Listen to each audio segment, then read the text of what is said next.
Mm. This is so good.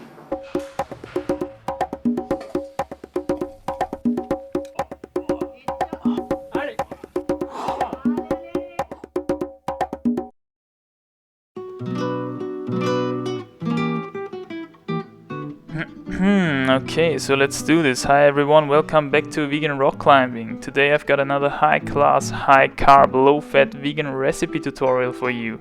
Namely potato wedges with two of my favorite dips. That's definitely gonna be awesome, so stay tuned. As you can see, all the ingredients are positioned here on my workbench so that you can get a little overview of what we're gonna need for this. This time I'm going to use sweet potatoes and squash in addition to the normal potatoes, just to get a little variety into this thing. Well, okay, let's get started, I would say. First thing we need to do is we need to turn on the oven, of course. I always use the setting where the heat comes from above and below. I don't know what that's called exactly in English. And I always bake the stuff at around 220 degrees Celsius. Well, once that's done, we can already start preparing the potatoes. And to do so, we first have to peel them, of course. In principle, you can leave the skin on if you like, but I found that the potatoes are better digested when I peel them, so that's basically the reason why I always peel my potatoes. Regarding the sweet potato, I cut it in half and put it in the oven as a half. In principle, you can also throw the whole sweet potato in the oven. This has the advantage that it gets even more creamy and sweet inside and awesomely soft and stuff, but it has the disadvantage that it takes much more time, and that's the reason why I cut it in half here. Here you can see that I get rid of the seeds of the squash. In principle, I just cut off one slice of a squash and throw it in the oven as a whole. And it's kind of an experimental thing, I didn't try that before, so let's see how this works out. The next step would be to, of course, cut the potatoes in such a way that you get these wedges. Yeah, that's pretty much self-explanatory, just cut some wedges off. So once that's done, we can start putting all the things into the oven. Just do it in a way so that you can save enough space so that everything fits inside. Yeah, shouldn't be too hard. Don't have too much things here.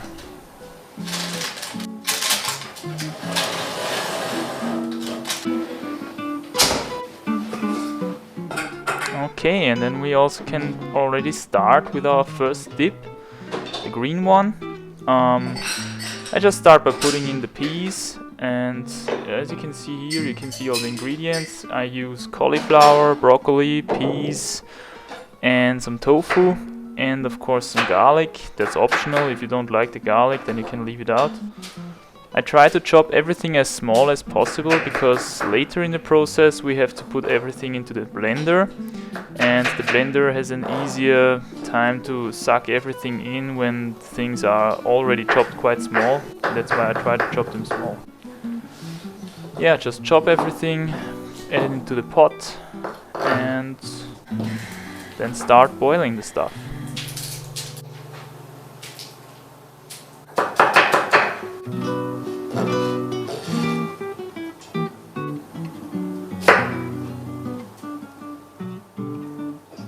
I almost forgot to mention that I added some seaweed to the green dip. I like the seaweed because it gives things a little bit of saltiness without being too salty by itself. And yeah, that's awesome. Despite that, it has a lot of minerals and it's supposed to be really healthy, so I like to use it a lot. Yeah, add some water to the pot and then start steaming the stuff up. What you can see next is that I add a glass on the lid. That's because then we can increase the pressure inside of the pot and thereby the heat. So we can accelerate the cooking process a little bit better. Once everything is cooked wonderfully through, we can start add the whole stuff to the blender, and then we can blend it up.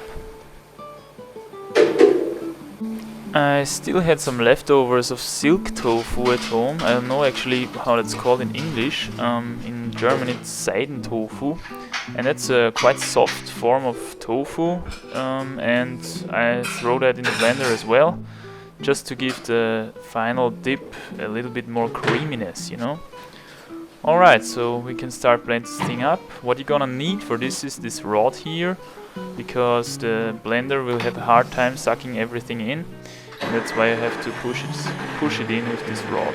Here you can see we're already quite creamy, and that is the finished product. Looks already awesome. It has the consistency of guacamole in my opinion, but it's definitely less fatty and has at least such a same amount of good taste as a guacamole. Alright, so we can actually start already to prepare the second dip, the red one, which is more of a tomato based dip. And you can see here that I'm already chopping up the onion. This dip consists actually only of onion, carrots and tomato sauce, combined with some herbs and spices. For herbs I use basil and oregano, I think, and some spices are going to be curry powder and some chili powder. Yeah, that's basically it. And what I also add, well, I almost forgot to mention, you can see me here adding some sugar. That's what we are going to do, because we want some sweetness in there, and it has a little bit of similarity to ketchup, you know, when you use this. Yeah, mix everything thoroughly and put the lid on, glass on again to increase the pressure, and heat to high. In the meantime we can check our stuff in the oven. Takes some time still. And therefore we can prepare the lettuce. I just give away the outer leaves, which are mostly a little bit dirty. I wash the whole thing and then I collect some beautiful leaves. Potatoes are actually a good opportunity to get some greens in my opinion, because the baked potatoes are a little bit dry, you know. That's a good balance to get some greens with your potatoes.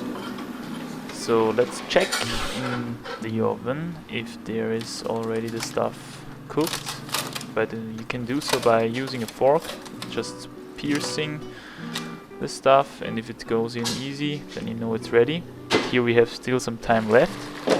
That means we can already check if the red dip is ready for blending, and as you can check by testing a carrot if it's cooked through, it is.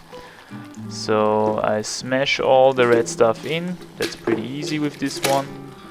And then we can blend this thing up. Just don't forget to add some chili powder, to add some heat, and of course the lemon, to add some sourness. Then it's getting even more ketchup style. Yeah, blend it up, and this is the finished product. It's already looking awesome in my opinion, and it also smells great. Herbs and everything. So now, finally, also the potatoes are ready, and that's why I collect everything here and throw it onto my plate with the lettuce leaves. And here we have our finished stuff, looking awesome. Yeah, that's basically the recipe. For the finish, I'm going to show you some ways how to eat this. You can basically take a lettuce leaf and make some kind of wrap out of this. Just take 2 wedges, add some of the green sauce and then some of the red ketchup-like salsa or whatever you want to call it. And trust me, that's awesome. The taste is great. I really tested this myself. Yeah, just see for yourself.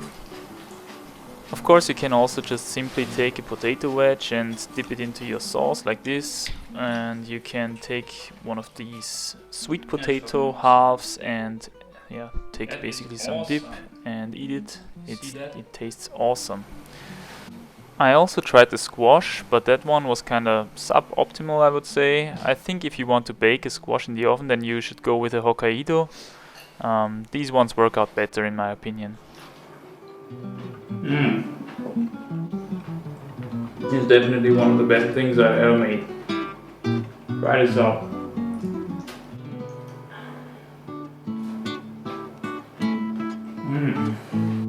Try this yourself, it's awesome.